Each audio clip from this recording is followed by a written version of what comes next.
The Big Cheese by Jory John. They call me Cheese, the Big Cheese.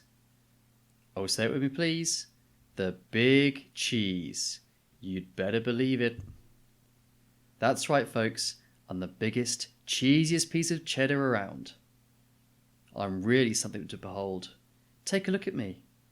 Are you seeing what I'm seeing? Have you ever observed a more impressive cheese in your life? It's not just my stature either. It's my presence, my vibe, the energy I innate, the excitement I elude. It's the way I fill a room, or a theatre, or a stadium. Wherever I go, I cause a fuss. Heads turn, jaws drop, gasps are audible. That's why they call me Cheese. Oh, say it with me please. The Big Cheese.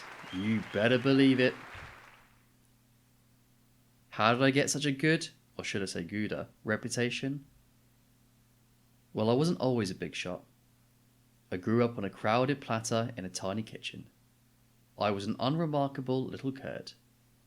We lived quiet lives of pasteurization. But I wasn't happy with the status quo.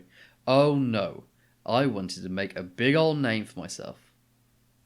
So I resolved to becoming a big cheese. I wanted the praise, the cheers, the spotlight, the attention, the ovations, the celebrations. I set to work, and before long I was on the fast track to success. I dressed to impress. I shredded the competition. I stole every show. And then I'd brag non-stop to anyone who'd listen. Hey, did you see me score that goal while I was literally yawning? What was the secret to my success? Well, I stuck to the things I was good at. That way I couldn't possibly fail. Did I get a little bit bored never trying anything new? I suppose. But it didn't matter as long as everyone agreed that I was, oh say it with me now please, the Big Cheese. But then, one fateful day, I met Wedge. He was new in town, and he seemed to be my exact opposite in every way. He was quiet. I was loud. He was shy. I was bold. While I dominated conversations, he kept to himself.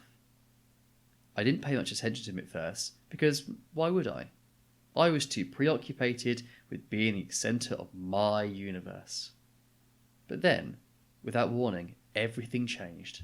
If you're enjoying this video, don't forget to hit the subscribe button to enjoy more like this. Here's what happened. Every summer, our tiny village staged an all-day Cheese-cathlon.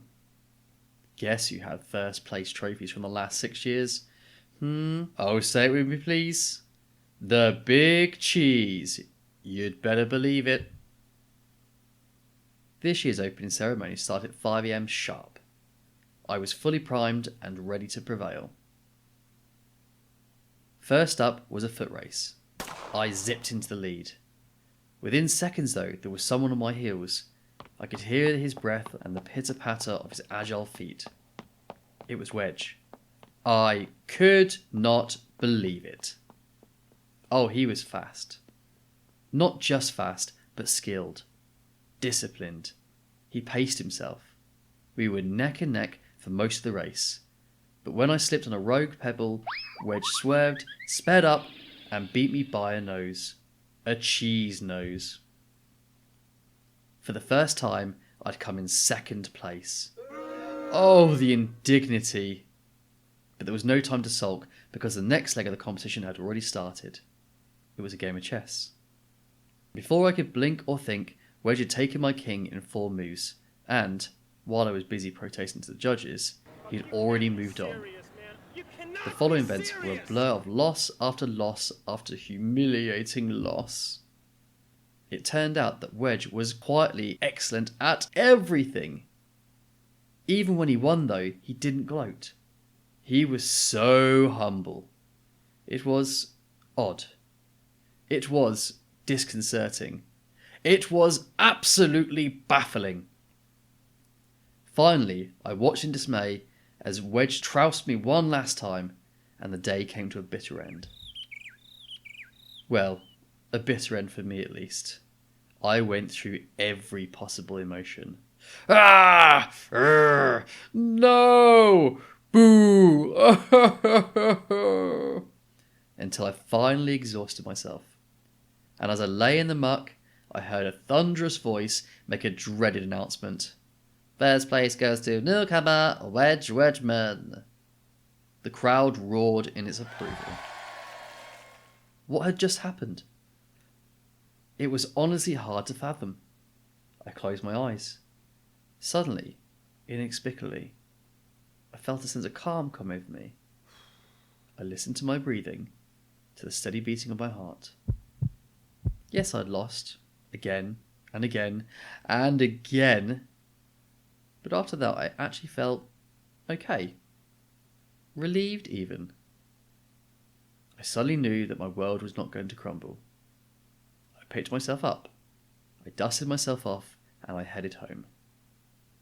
Before too long, I spotted Wedge. He wasn't busy celebrating or bragging. He was just watching the stream go by. He looked content. We chatted for a bit. It turned out that Wedge had a fascinating life story. I found myself getting caught up in a great conversation. A conversation that wasn't all about me. That day, I realised something. Maybe it didn't matter if I wasn't the best at everything. In fact, perhaps it was healthy for me to lose for once. And sure, my ego was bruised in the short term, but over time, I gained some perspective on what's really important. Losing taught me about empathy and humility. It showed me that I'd become so focused on winning that I was missing out on the joys of participating.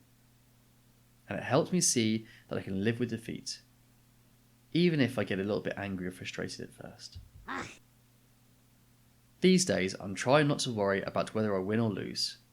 I don't have to impress everyone all the time. I let others have the spotlight. And I've even taken up some new hobbies, just for me. Yes, I'm trying to be a better wheel of cheddar.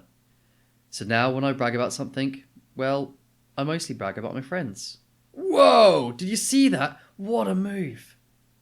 Because it turns out that anyone, from a crumb of gorgonzola to a fleck of feta to an unassuming wedge of brie, can be, oh, say it with me please, the big cheese. You'd better believe it. Thank you for letting me read to you today. If you enjoyed listening to me and want to read along next time, then you can find the link to this book in the description below. If you'd like to hear me again, then don't forget to hit the subscribe button under this video and visit my channel for more books like this.